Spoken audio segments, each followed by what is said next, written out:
सायंकाळची देवपूजाच करत होते. तेच मिस्टरांना कॉल आला, की मला म्हटले पाहुणे येणार आहे, तर म्हणे त्यांच्यासाठी काय बनवणार आहे? तर म्हटलं आंब्याचे सीझन आहे, तर आपण आंब्याचा रस बनवूया आणि त्यासोबत पनीरची भाजी पण बनवूया.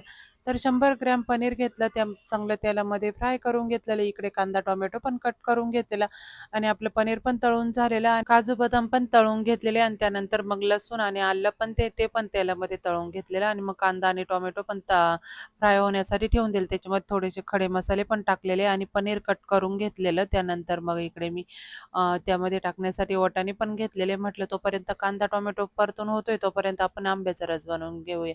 तर आंबे स्वच्छ धुवून घेतलेले. त्यानंतर मग ते कट करून घेतले आणि त्याच्यामधला गर सर्व काढून घेतलेला आणि मग आपला तो गर काढून झाल्यानंतर मग मी कोथिंबीर पण कट करून घेतलेली पनीरला टाकण्यासाठी आणि कांदा, टोमॅटो पण चांगला फ्राय झालेला.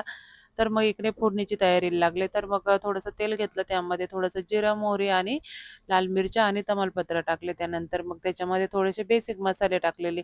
ते चांगले असे फ्राय करून घेतलेले. त्याच्यामध्ये आपण जी कांदा आणि टोमॅटोची प्युरी बनवली ती पण टाकलेली.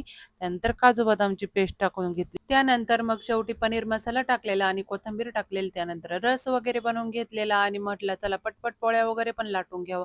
कारण एवढं किचनमध्ये गरम होत होतं. मग त्यानंतर आम्ही जेवण वगैरे केलं. जेवण झाल्यावर आईस्क्रीम एन्जॉय केली.